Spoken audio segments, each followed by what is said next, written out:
What is up, guys? It is Lynx. Welcome back to another Destiny video. Now in today's video I'm going to go over the 5 things that I think the Crucible needs as we go further into Destiny and head into Destiny 2. Now this list really is in no particular order. In my opinion, the Crucible needs these 5 things equally as much, so let's go ahead and get right into it.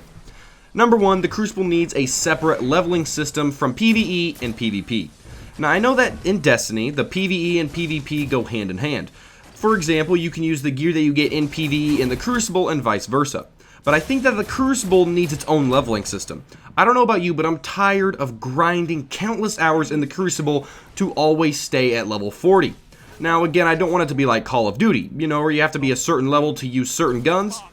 A game that integrates the separate levels very well is The Division. If you've never played The Division, pretty much you have a level for your story missions and the PvE things you do in the game, and then once you cross over into the game's PvP zone, you have a completely new level system, and just like in Destiny, in Division, you can use any armor, weapons, gun, whatever that you get through story missions in the PvP zone as well, and vice versa with that.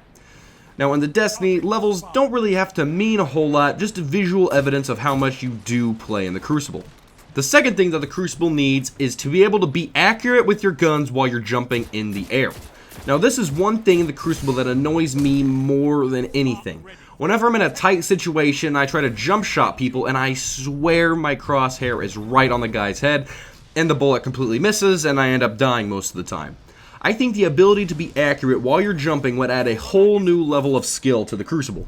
Now a good example of how I would want this to be is with the golden gun. Whenever you have your golden gun activated, you can jump in the air all you want and your shots will always hit where you're aiming.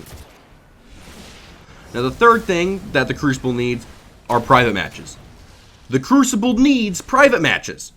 I mean, honestly, I don't think I really need to talk a whole lot about this one. I think everyone pretty much agrees that the Crucible needs private matches.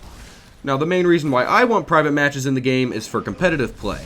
You know, I would love to play competitive Destiny matches to see how I match up against all the other people in Destiny who think they are the best, and that's just one reason. Think of all the custom mini-games that the community will create, and being able to 1v1 your friends would be a nice addition as well. Now the fourth thing that the Crucible needs is a way to check your Crucible stats in-game.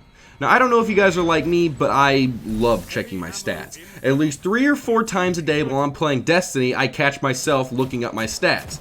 Now unfortunately, in order to do that, I do have to go to a third-party website. Call of Duty pretty much nails this one on the head. In Call of Duty, from the multiplayer menu, all the stats you could ever want are at your fingertips. And like I said earlier, in order to do that in Destiny, you need to go to some other website in order to find these kinds of things out. So pretty much Destiny needs to have a stat system like Call of Duty does for the Crucible. And last but not least, the fifth thing that the Crucible needs are more specific Crucible challenges and rewards for them. In my opinion, I think that if you don't absolutely love grinding the Crucible, there really isn't a big reason to play it. I mean, even if you do like grinding the Crucible like I do, it still gets kind of boring at times.